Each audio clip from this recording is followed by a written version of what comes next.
We good to go? Cool. So welcome.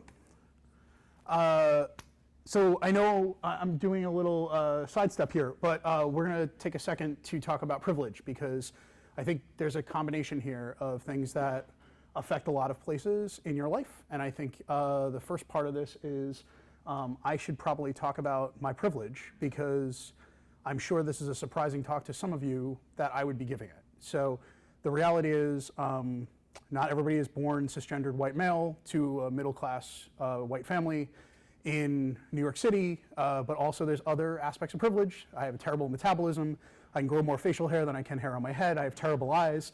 I like tattoos. I was definitely loved by my parents too much, which is why I'm confident and speak with a lot of confidence. So we should really talk about the fact that imposter syndrome is basically the honey badger of feelings. It doesn't care about your privilege. It is really important to me to talk about that first, because I feel like it is a big part of why this talk is important to me, because I look like the poster child for when you think about what a developer looks like. I look like an overgrown child, shorts, chain wallet, right? All those things. So it's really important to me to start there.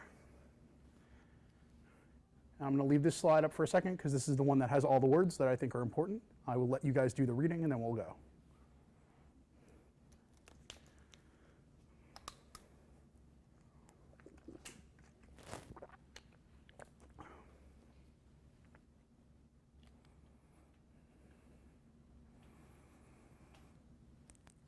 So this talk is really about how imposter syndrome affected my life. And I feel like there are two really big aspects of imposter syndrome and what it did to me. So the first one is that I worked at a bunch of jobs where I didn't feel like I was smart enough to leave. So I stayed at a job that was boring and tedious. So the things that really messed with me here are not applying for jobs that I was qualified for but didn't think I was good enough for, and that I didn't have the skills to fulfill, even though I did. So it meant I stayed at soul-sucking jobs way longer than I should have. And it also is partially how you talk about yourself in your interview process. So if you are experiencing some of these things in imposter syndrome, one of the terrible aspects is when you get to the interview, even if you're qualified, you will downplay your skills or talk negatively about the way that you are perceiving yourself more than the way they're perceiving you. So you made it in the door, but now you're going to talk bad about yourself and basically sabotage yourself in the process. So the other one is definitely around the fact that people will figure out that you're a fraud. And that affects everybody, I feel like. There's never a time where I have met someone who is comfortable in their skin at a job unless they have been doing that job forever and they are way overqualified for it. But the big part here for me was the jobs that I had where I felt like I was a fraud and I was faking it. It creates a lot of anxiety, it creates a lot of stress. So just walking in the door every day is hard enough. Trying to do that job when you're feeling that way is terrible.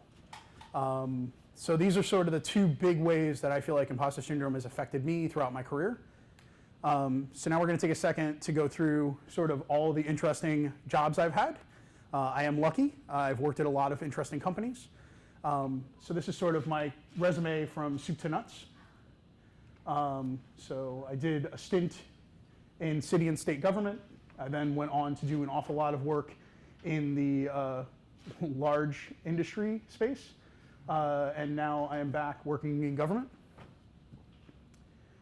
So I put this up here not to brag, but to show that even though I've worked at these places, I've experienced imposter syndrome, and we'll see how. So I'm going to be honest.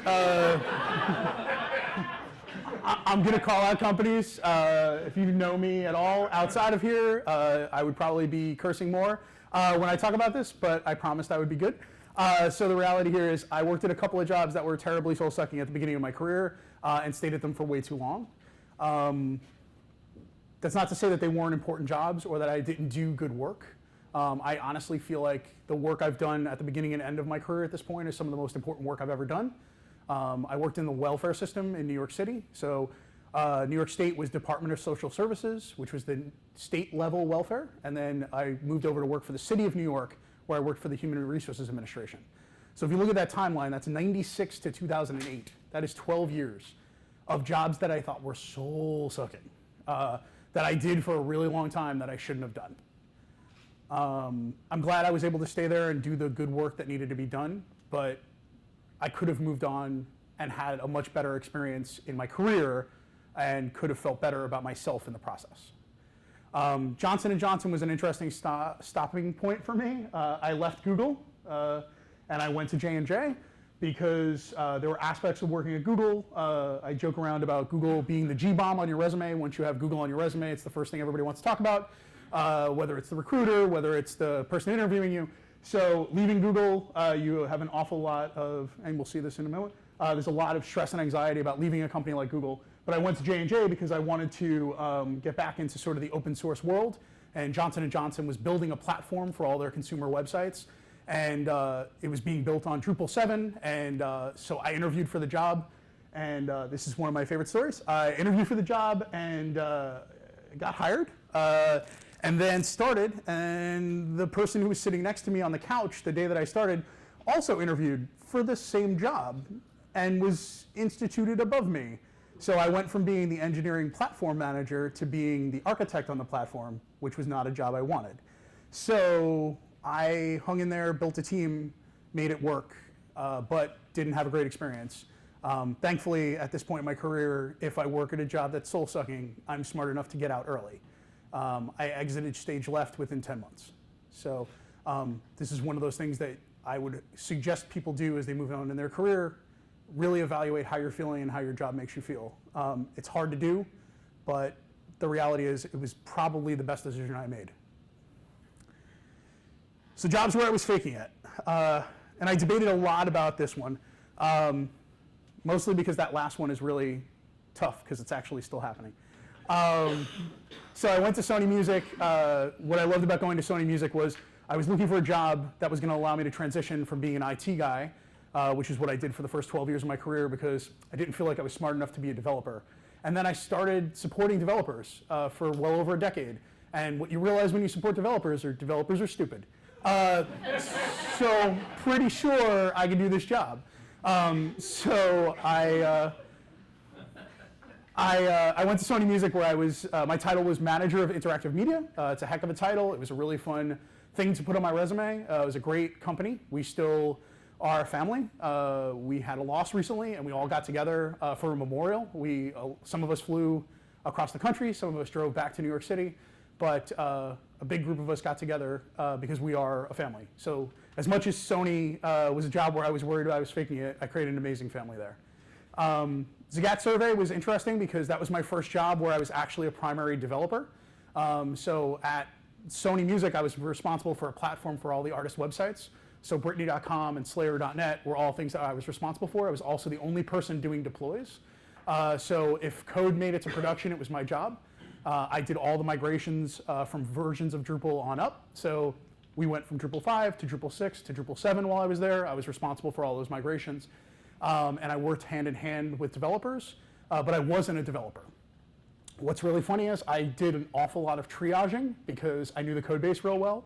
And I had this senior architect tell me, you know more about that code than I do, why don't you just fix it? And that was an ongoing conversation we had so many times where he was just like, seriously, just do it.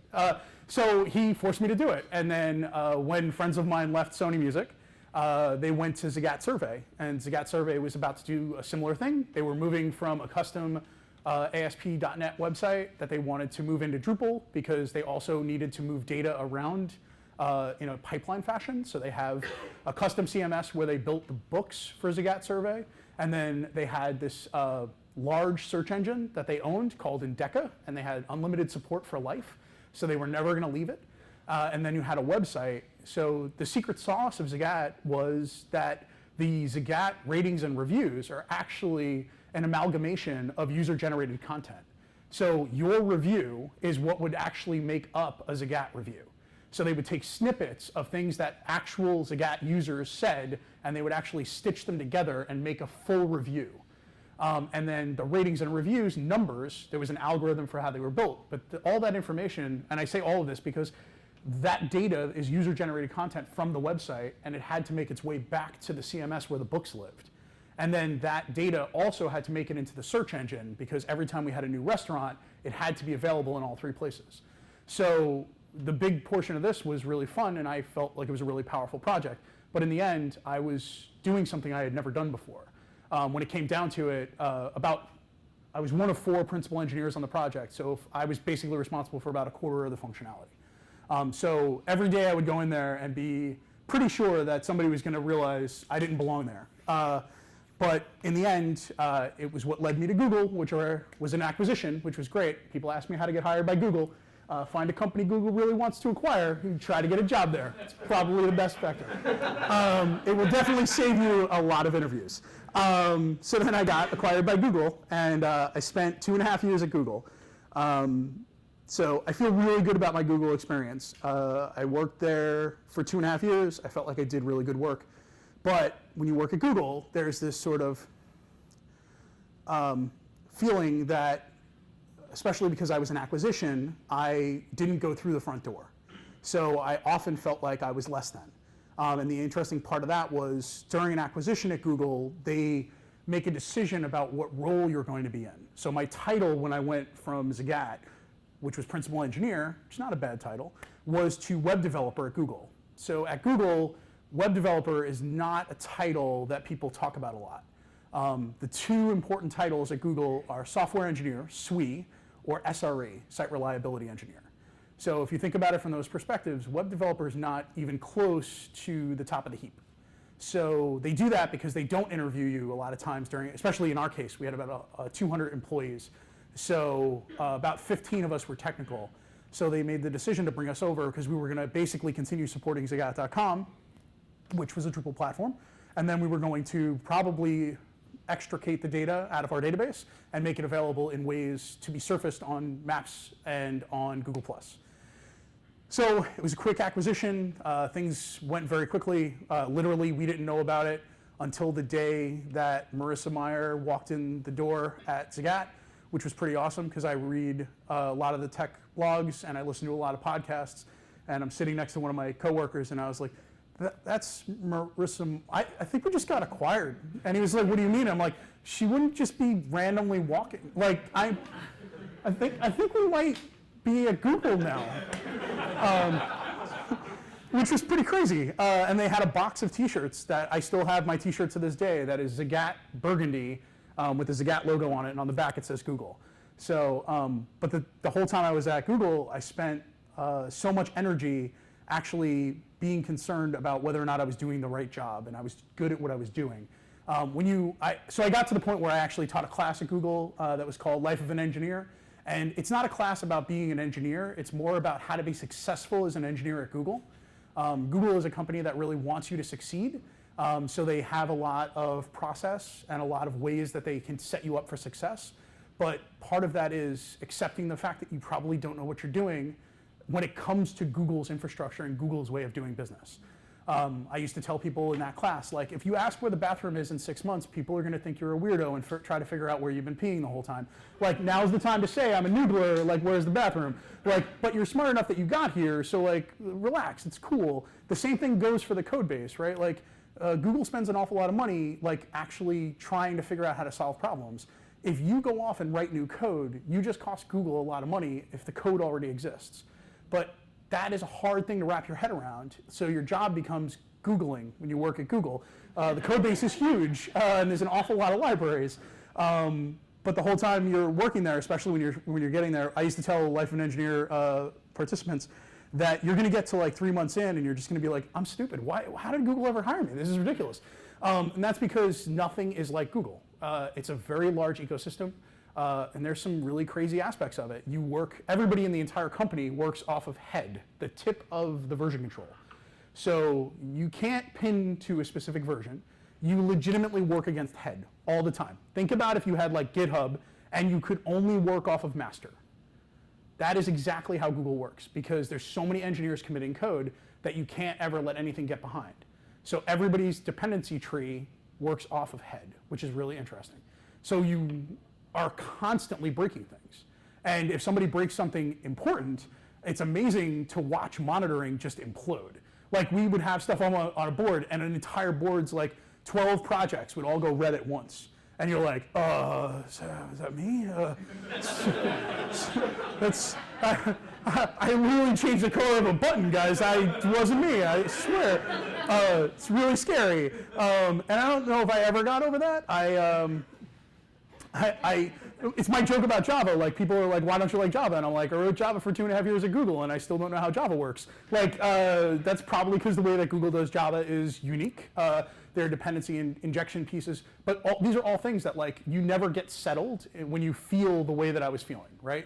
And I feel like I caused a lot of the reasons that I don't feel comfortable and didn't feel comfortable at the time. A lot of it was me. It was me applying that I wasn't qualified to be there. It was me saying that I didn't have the skills.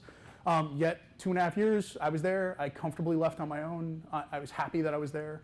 I spent an awful lot of time trying to convince people that leaving Google's okay, because they were really confused. When you tell somebody, like, I'm out, they are just like, what?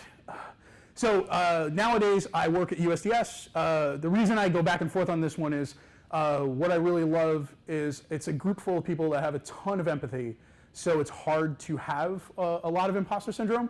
But the reality is they're really smart civic hackers who care a lot. And some of them are really experienced and have a lot going on. But the main reason I put it back on is because when I joined the USDS, I became a member of the Department of Veterans Affairs, and I landed on a project initially called the healthcare application. So it was a Node app on the back end, and on the front end we were piloting React.js and Redux.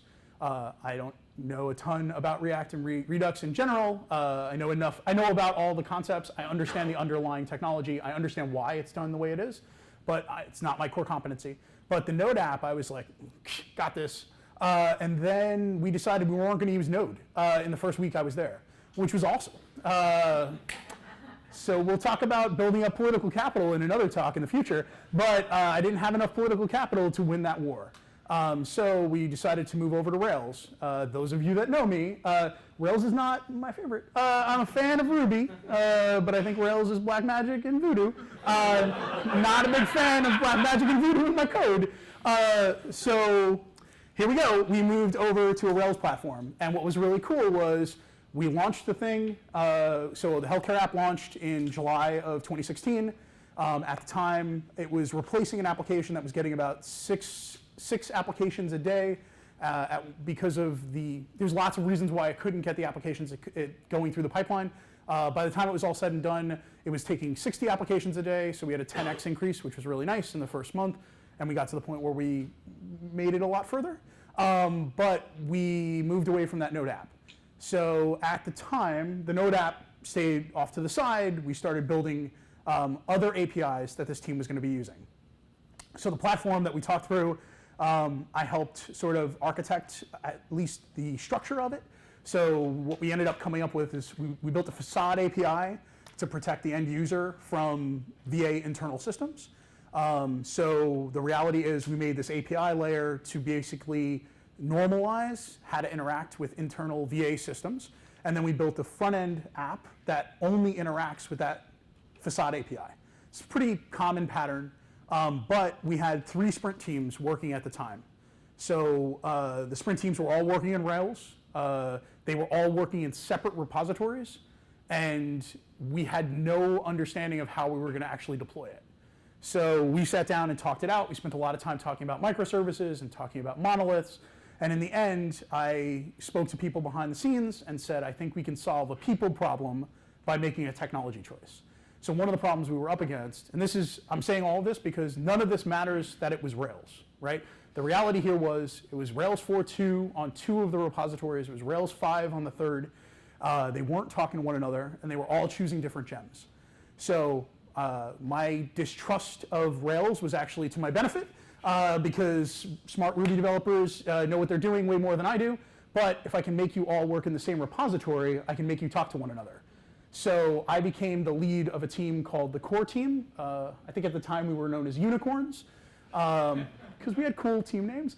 We still do. Rainbows, kudos, unicorns, nebula.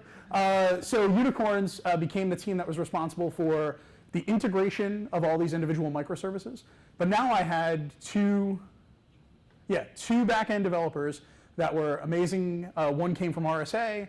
The other one was in 2 or 3 different startups, had gotten acquired, emerged a few times, but was definitely like an architect level Rails engineer. And me, I don't like Rails, and I don't really want to do it, and you can't make me. So, but I was responsible for making sure it was stable and making sure that it was scalable and that it was going to meet our needs. So one of the best parts of being my age at this point and with the resume that I have is I can be open and transparent about how I'm feeling and be all right with that, and people are going to have to deal with it. So I talked to my management and leadership, and I warned them ahead of time. They were like, listen, I don't care how much Rails you know. You have 20 years of experience doing this stuff. So it was really empowering, but still really hard to look at an engineer that's got 4 years of experience and be like, you know more about Rails than I do, so we're going to do this, and you're going to lead it. So I spend a lot of time basically making people subject matter experts on individual pieces of the platform, and then helping orchestrate and land features. But I can also bring lots and lots of years of experience to the table of helping move this in the right way, right? Not best practice, but better practices, right? I think best practice is an absolute lie. What's best practice today is not best practice tomorrow, and people get really, really hung up on how to build things, and they think they got it right. I think it constantly evolves, right? But I know enough to know what I don't know, and that is really why this should maybe be halfway between these two colors. The funniest reason that it's definitely straight on white is because the woman who is responsible for a lot of our interactions with legal in the USGS, I grabbed a stack of stickers, and somebody was like, Robbie, are you giving that talk tonight? And she was like, hey, what talk are you giving? And I was like, this is a couple of months ago when I gave the talk the first time. And I was like, yeah, I'm giving a talk about imposter syndrome. And she was like, cool, you should do that at a USGS staff meeting. And I was like, no, no, that sounds like a terrible idea. Yeah, I'm gonna tell 140 of my coworkers, I don't know what the heck I'm talking about. They're never gonna let me live that down. Yeah, it was one of those moments where I was just like, whew, that's uncomfortable. But I'll probably end up doing it because I feel like it is important. So I'm gonna talk about a little bit, to give you some perspective. These are all languages I wrote professionally, that I've done in some way, shape, or form with code that has gone into production or been used for production purposes. So I put this up here not because it's that cool, but mostly so you can see like how many things I've touched, because the next slide has a lot more impact with that. So these are the languages I feel like I'm an expert in.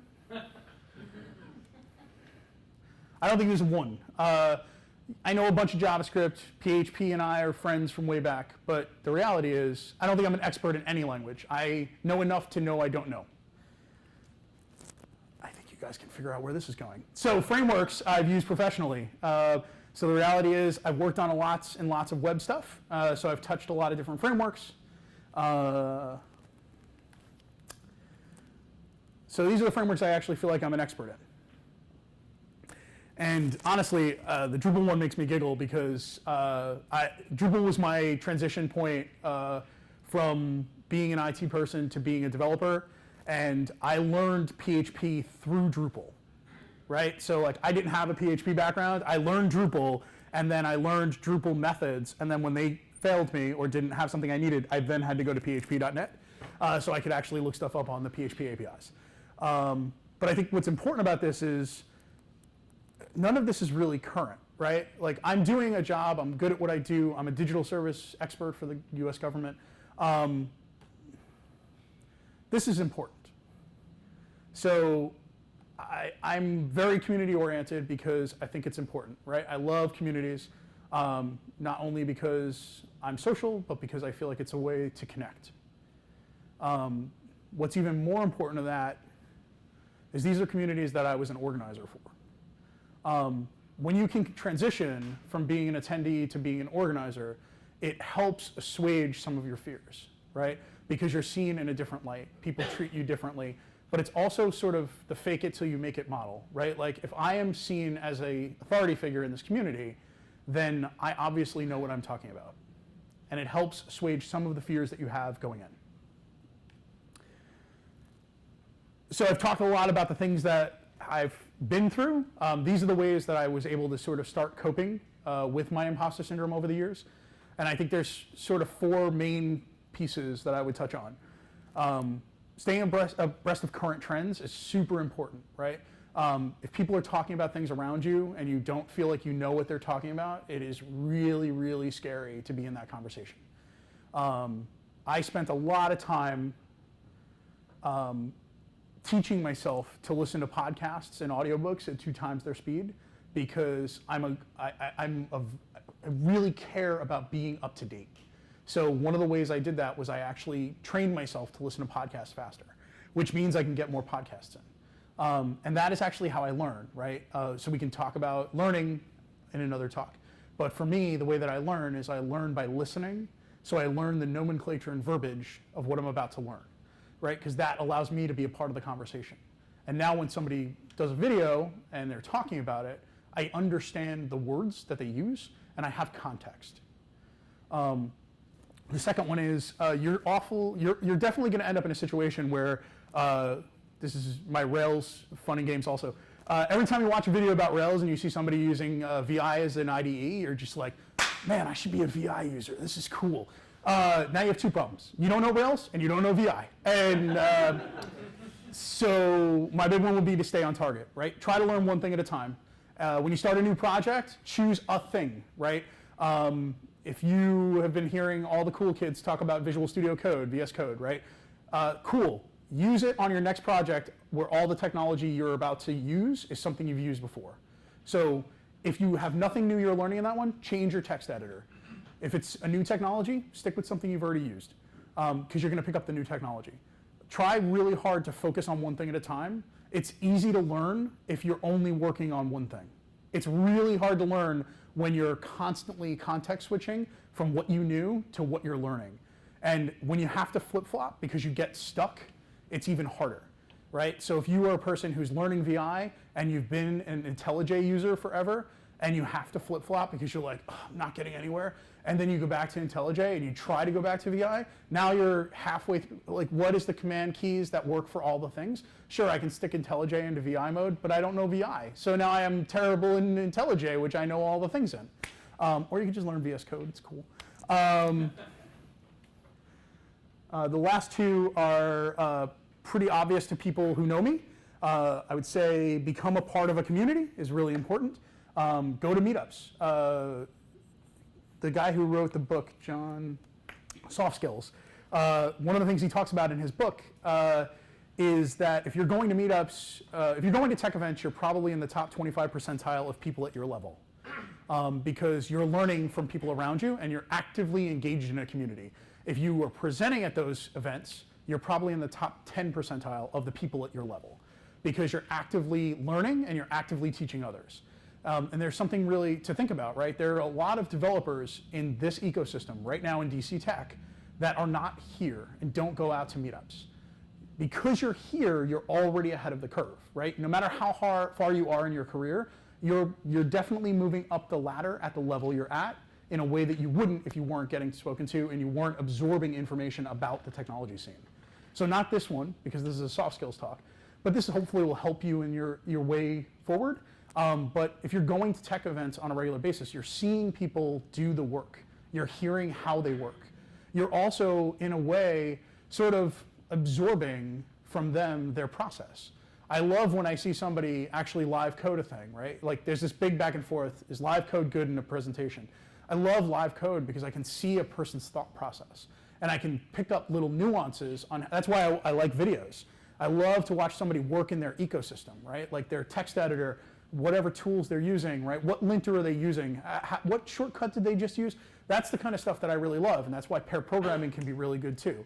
Because if you're working next to somebody, you pick up so much by just saying like, what did you just hit that made that, what?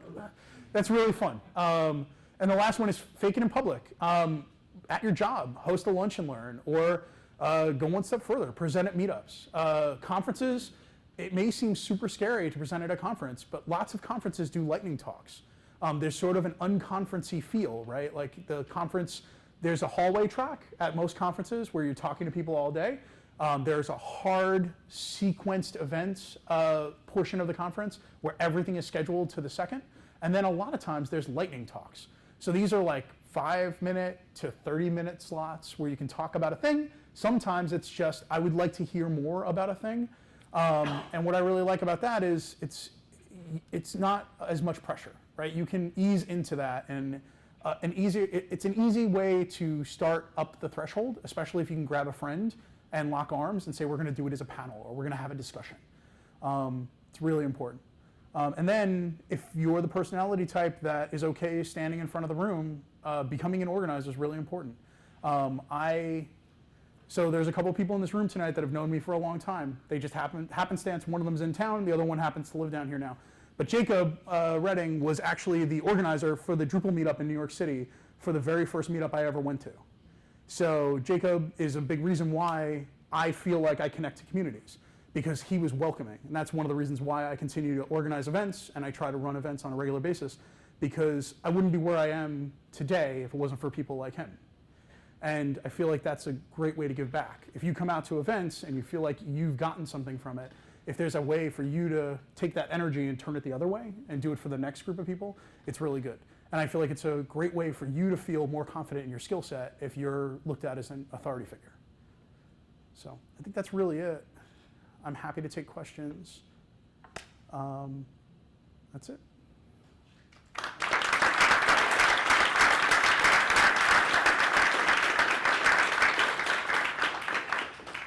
And I didn't even really curse. Look at that camera. Nailed it. What's up? Stan. I just wanted to follow on with that. CodeCamp is very, very first-time speaker friendly. Mm-hmm. So anybody that is interested, please, we would love to have first-time speakers. Cool. Charles.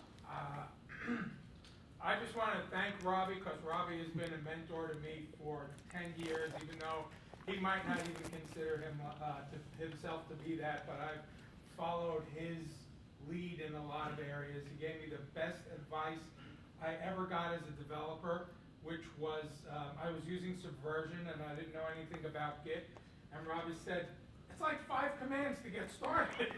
Why don't you just learn the 5 commands and take it from there, and and these are the things that when there are meetups like this, DC has got a very quick growing tech community right now. And the other really good piece of advice that I got recently was do a presentation. Even if you're not an expert when you start writing it, you may be an expert by the time you're finished, and you can share that learning process with other developers when you get up at the front of the room and hook up to a monitor, and people can see what you've done. And I've done that a few times, and it's always paid off for me. So the more people we have in different meetups demonstrating how to solve certain problems or how things work, it's an asset to everybody who shows up. What's funny is that conversation I had with Charles led to me leading a session at a Drupal camp about version control. And literally, it was like 5 slides. It was, these are the 5 things that you need to know. And it literally came right out of that conversation. So like, it was, I can add a file, I can commit a file, I can revert this. Probably not. We're gonna skip over that because nobody reverts. Let's be real. You're probably not gonna do this. And then I'm gonna push this and I'm gonna pull, right? Like if you can start with, I can push, I can pull, I can add, I can save, you're pretty close to being able to start with Git, right? And what I've loved about that is I worked in Subversion at Sony, I worked at Mercurial at Zagat, and GitHub and Git at every other place I've ever worked. Until I got to Google, which is Perforce, but it's completely different. We'll talk about that if you'd like to chat. But the reality of that is they only have certain things you can do in version control. You can add a file, you can save a file, you can pull from production, you can push to production, right? Like that's sort of the logistics of starting off in version control.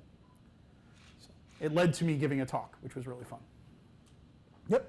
Do you feel like imposter syndrome motivated you, and would you be where you are today if you didn't have that feeling? So I think imposter syndrome kept me back for a long time in that first 12-year block in my career because I didn't know how to deal with it, and I also hadn't developed any coping skills. So that first 12 years that I worked for New York State and New York City probably should have been 6 years, would be my guess, if I was going to go back and do it again. Because I think I would have had the same impact if I had been able to do it earlier. So I don't think I would have lost the impact that that job provided to the welfare system in New York City, but I think it would have been further along in my career, and it probably would have been better for me to start writing code earlier. So what was great about that job in lots of ways is I had a manager who was just like, I don't care what you do, because like so my last portion of my job when I worked for the city of New York was that I ran a network operations center. So I started off as a phone support person for New York State, and then I became a network engineer for the city, and then I became a technology liaison because I worked on both sides of the house. So within the first month of me getting the job as a network engineer, they were like, seems like a waste of your skills, like you know how to fix the stuff that's underneath what we're doing. So I also rather social and not very shy, so I can pick up the phone and call the person because I know everybody. So I was able to call people in Albany when New York City was having a problem and tell them, your person sucks, they're not doing their job. And that's more valuable than me setting up networks, like configuring routers. So it's a balancing act. I think that imposter syndrome sucks because you spend so much energy on how you're feeling negatively that I wouldn't wish it on anybody. If I could take imposter syndrome away, I would probably do that. But there is some net positive to the adrenaline rush and the feeling of like moving on. When you conquer imposter syndrome, it's pretty powerful. Like there's only one job or two, one job I think that's not either, right? Let's see. I was thinking about this the other day. So there's two jobs that don't get touched on. IDT Telecommunications in phase 2. So when I worked at IDT Telecommunications, I left J&J. A good friend of mine was running the special projects division at IDT, and he asked me if I could come over because his director of engineering was terrible and wasn't being effective. So he asked me point blank if I'd be willing to come over and act as an individual contributor, and if things didn't change with the director of engineering, he would install me as the director of engineering. So I went there proactively knowing I was in a good spot, but it was also the first time I was using Node in production. But there's something about Node in the way that I think. Apparently, my brain really maps well to the Node ecosystem. So it was really fun. I went in there and I pair programmed. I worked with Pivotal Labs for a bit. I got to pair. I learned a lot. But I never once felt like I didn't belong there. It was really cool to have this like super supportive boss who really pushed me hard to do things. And the whole time would tell me, it's up to you to figure this out. But I felt good. And the same thing when I moved to phase 2, I was actually a director of engineering there where I led large projects. So it was nice to have these jobs where I felt comfortable. I wish I had felt that level of comfort because it could have been cool. Yes, Jen? In job interviews, Yep. how the hell do you beat it? It's a monster just squashing you. Like, you know you can do the job. Yeah. And how do you read it from people who are just shooting themselves in the foot? So like, Yeah. how do you interpret it as the person? Totally. Give people a break. Yeah.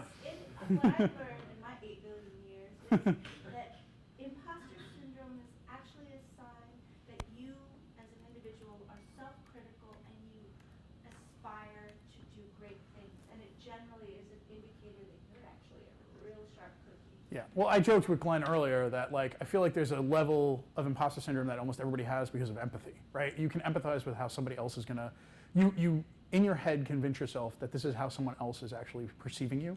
And I really feel like it's a negative feedback loop of empathy. I think you are empathetic and you're expecting others to see the negative aspects of you, so you create this crazy negative feedback loop on yourself.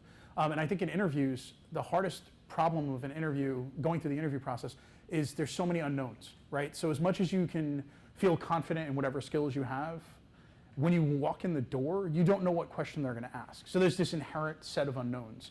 I think the bigger one becomes doing more interviews, right? The more interviews you do, the more comfortable I have felt.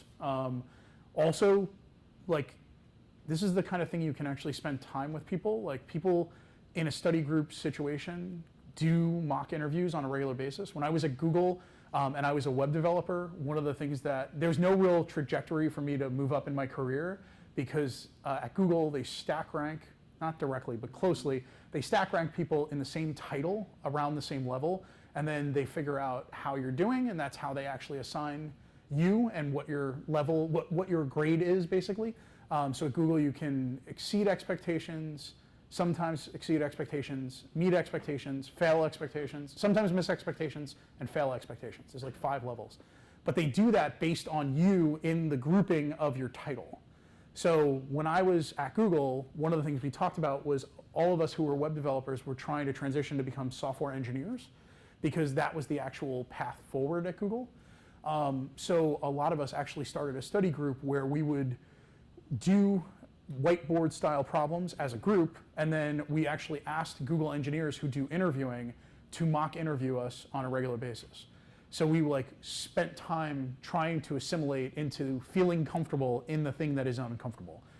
It's not easy to do when you're interviewing at multiple different companies, but if you find out, that's one of the reasons why I like meetups, because if you go to a place and you talk to a person who's at the company, you can get an idea what the interview is like, right? Like when we used to run the Drupal meetup in New York City, one of the things I really loved about it is it got real large, right? At one point, we probably had 120 to 140 people in the room, and we would do introductions. And I forced this to stick around because it's really important when you're going around the room to say, hey, my name is Robbie. I work at the Department of Veterans Affairs for the USGS. So if there's somebody in the room that saw a job listing at the USGS or Department of Veterans Affairs, they can come over and talk to me afterwards. It's one of the reasons why like I try to be social after these kinds of events. Like tonight, if everybody wants, I'm gonna go grab a beer or a glass of wine across the street, and I'm happy to continue talking. But like giving people the opportunity to find somebody inside of a company is so much more effective than just reading how Glassdoor does things, like reading people's exit interviews, right? Like none of that's that helpful.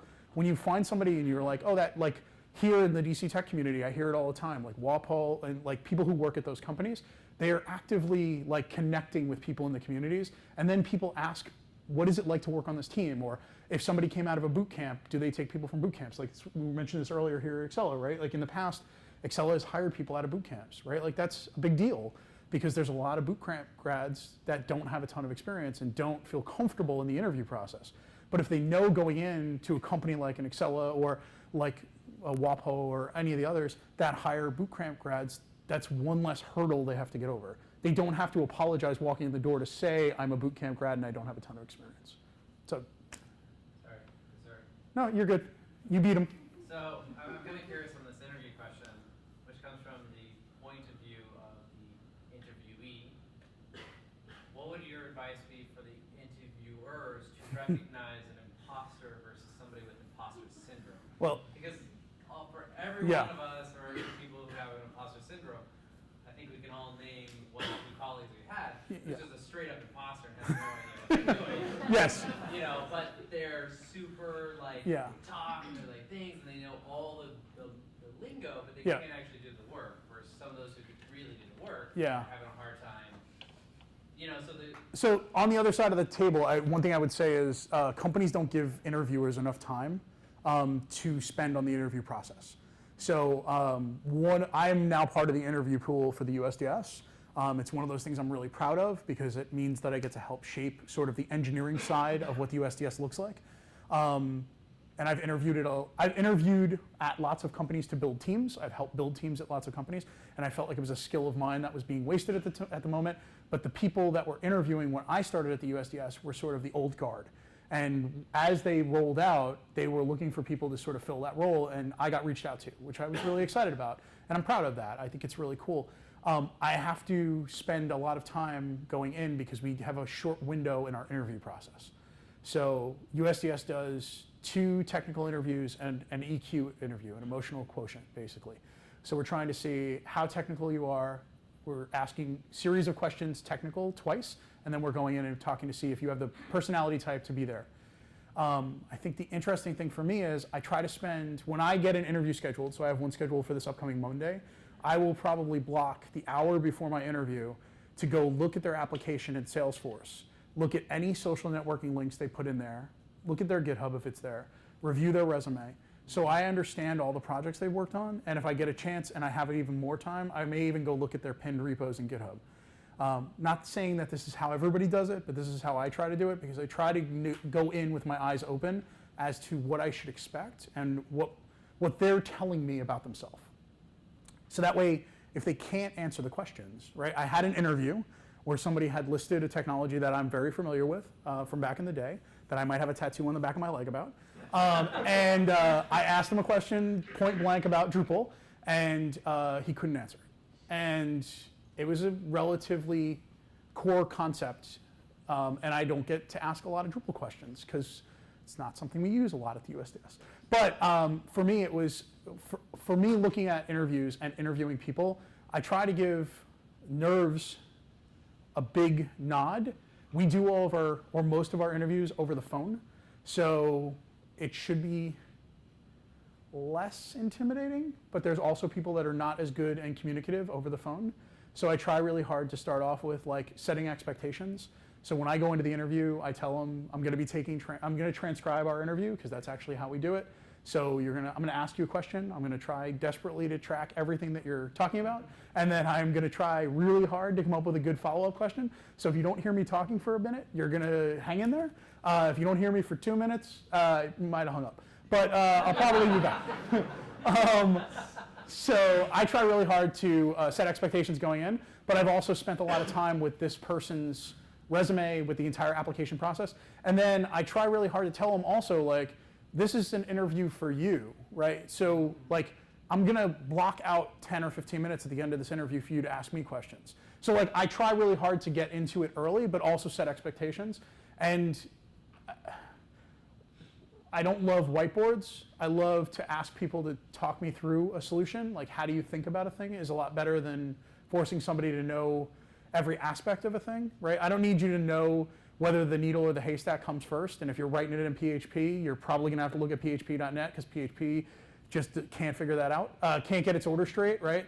I don't need you to know that. I just need you to know that there's probably a method out there that takes a needle and a haystack and will give you back what you're looking for, right? If I'm trying to find out if there's a substring that it matches, like, I don't need you to write me the code, I need you to talk me through the solution.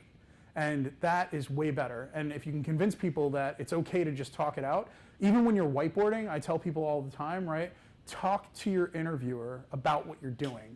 Help read back what they just said to you so you're setting expectations.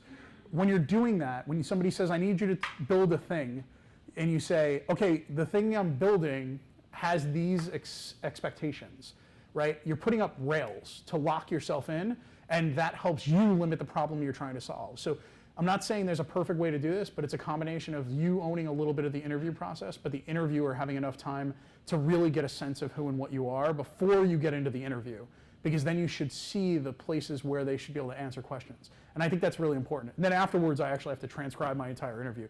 So every interview at the USDS for me takes about 5 hours, which is great. I love it, but it's a lot of time. How long are you actually speaking with the person during the interview? An hour. An hour. Yeah, I try to do 45 minutes of questions and then 15 minutes of them asking questions. It's fun. So I've worked on very high performing teams and also not so very high performing teams. Yep. And realized that teams with empathy, kind of what you were talking about earlier, are usually the ones that are highly performant. Any tips that you have in terms of cultivating that type of culture for a team and making it so that people who do have imposter syndrome are not scared to admit when they have it? Yeah, I think it comes from the people who are in the senior aspect of their team. If you model good behavior in this case, it can go a really long way. When a new engineer joined my team at Google, I point blank told him, like, you know way more about C++ than I do, but I've been here for like 7 or 8 months and I'm happy to answer any questions about the nuances of Google. And like starting off pretty early in those kind of things is really effective.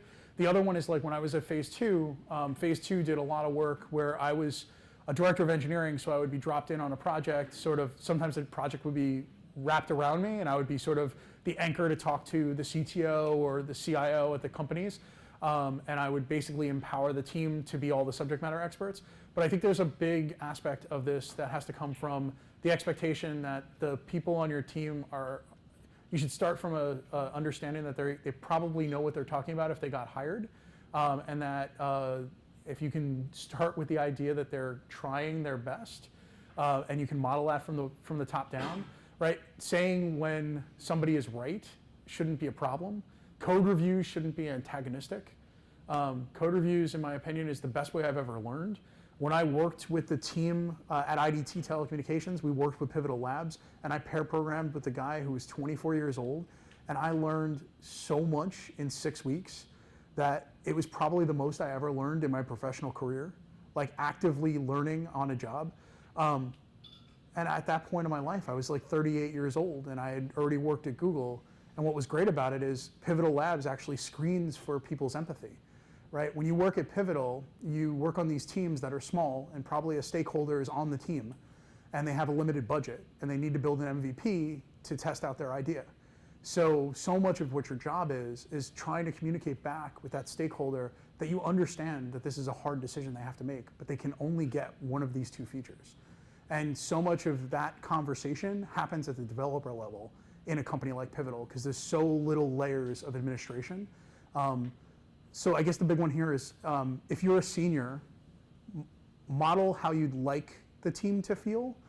Be open and honest. When you don't know something, it's so empowering when you can say, like, when I was at phase 2 and I would get on a project and I would be like, I think this is the right architecture, and I mapped out, like, here are, because we also had architects on the projects, but one of the biggest projects I worked on while I was there was NBAcom.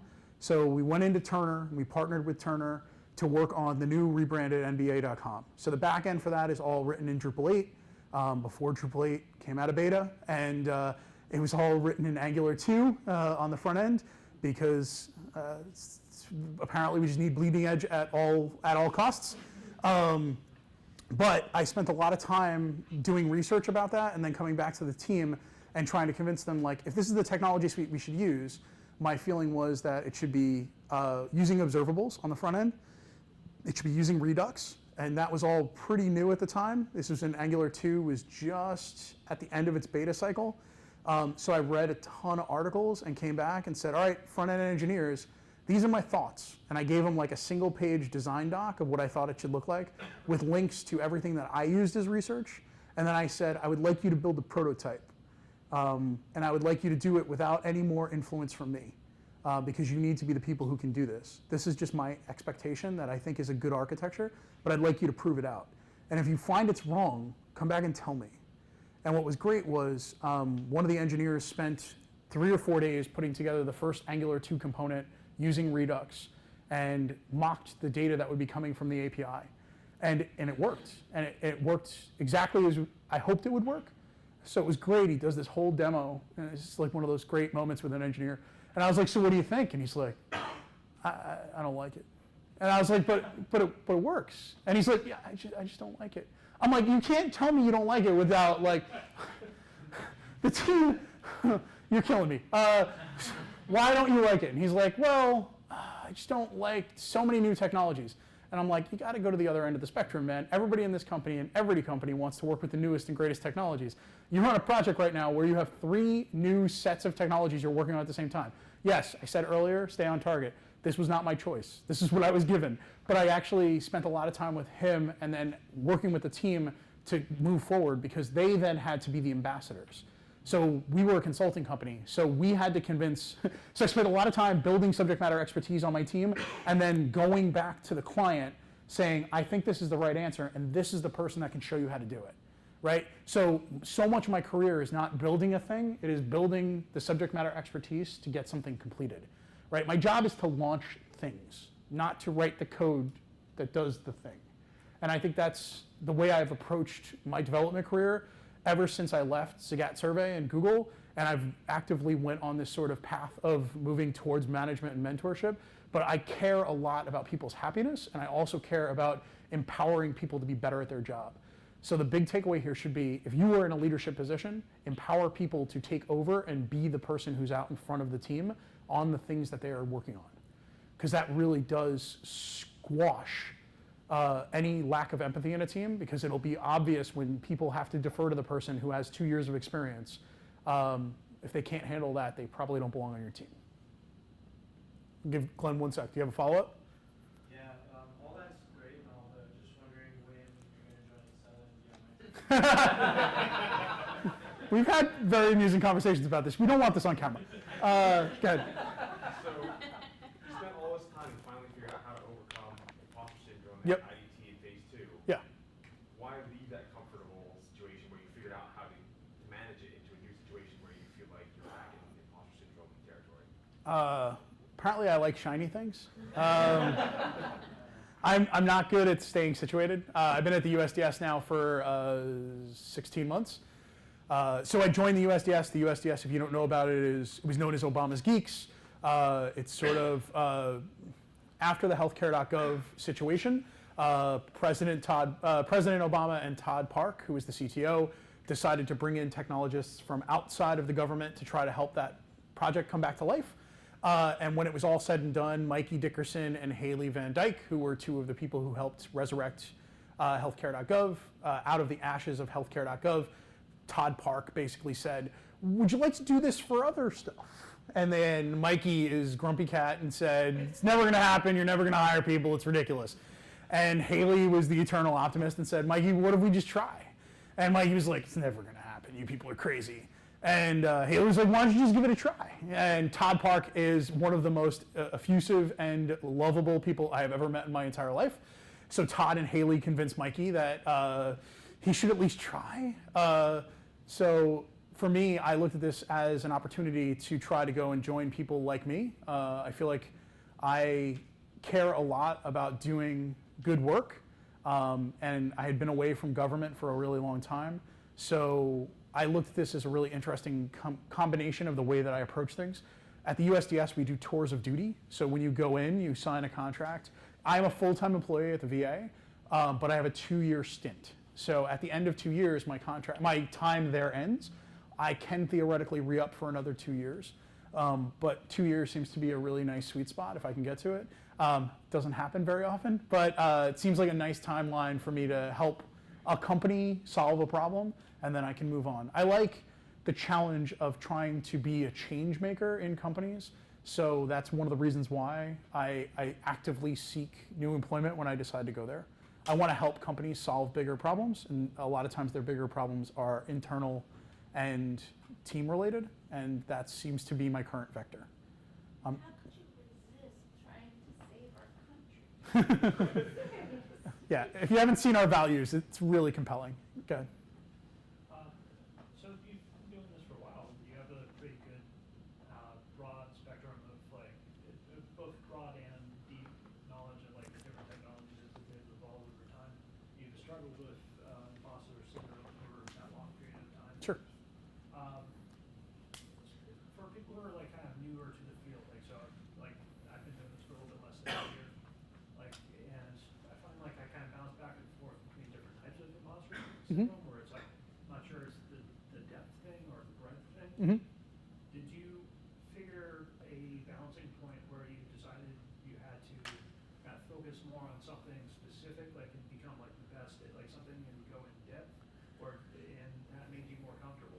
Yeah. Or did you find more solace in just expanding yourself into as many things as possible, just having the kind of breadth and kind of the wider view of the different technologies that are available? Yeah, I think one of the reasons I love to organize tech events, especially for people who are newer in the tech scene, is because it reminds me of how I felt, and it keeps me grounded. So I try really hard to keep connected to that feeling and of trying to help people who are entering the space. I joke around that I run events because I'm trying to make nerdy people a little more social and those who are afraid of technology a little less afraid of technology, because I feel like it's really important. The reason I bring this back up is the one thing I didn't touch on that's on here. So I listen to a ton of podcasts, I read a lot of blogs, but I also feel like there's a really interesting piece of technology that has changed over time during my lifetime as a technologist. Things like Twitter, even though they have their hits and losses of how you feel about them, my feeling about Twitter is that it's a really good place to connect with thought leaders. So once you start listening to podcasts or once you start reading blogs, you will probably find an ecosystem of people, right? These people tend to be similar. If you look at the major conferences in a specific technology, there's probably 20 speakers at an event. If you go to the next one, 15 of those people were probably at the last event. So you can quickly see who the people are who are the current thought leaders.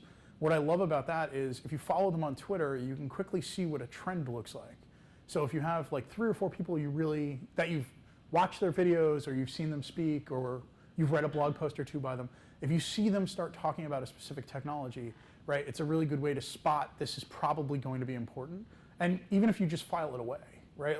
So I use Pocket Pocket. So I have a blog right now at the geekspeaks.io. Apparently this past weekend I felt inspired. I wrote a blog post for the first time in 16 months. I wrote a blog post when I got hired by the VA, and then I didn't write another blog post until this past weekend. But I say that because I use Pocket, right? And Pocket is this way to keep track of stuff that you want to read. So I often have this really weird combination of like, if I put it in Pocket, I'm telling myself it's important, but it's also a graveyard of things I should have read. And that's how I feel about my blog, right? Every time I create a blog, I'm like, this is going to be amazing. I'm going to do all the things, and then it's a vast bastion of sadness because I haven't written a blog post, and there's dusty, crufty. It's so sad, Panda. So I think that this trio of things that I talk about with staying abreast of current trends really helps me. It's amazing how much I can glean by people talking. So I listen to podcasts, and on my blog, I actually. Let's see, I'll pull up. There's one interesting thing on my blog, not the words I write, but I have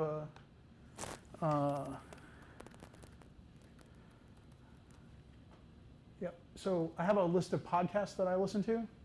And what's interesting about it is if you look down the list, right, a lot of them are not really icons. Seriously? Thank you. Pardon our internet. Yeah, it's cool, Pat. So what I love about this is if you look down this list, so many of these would likely not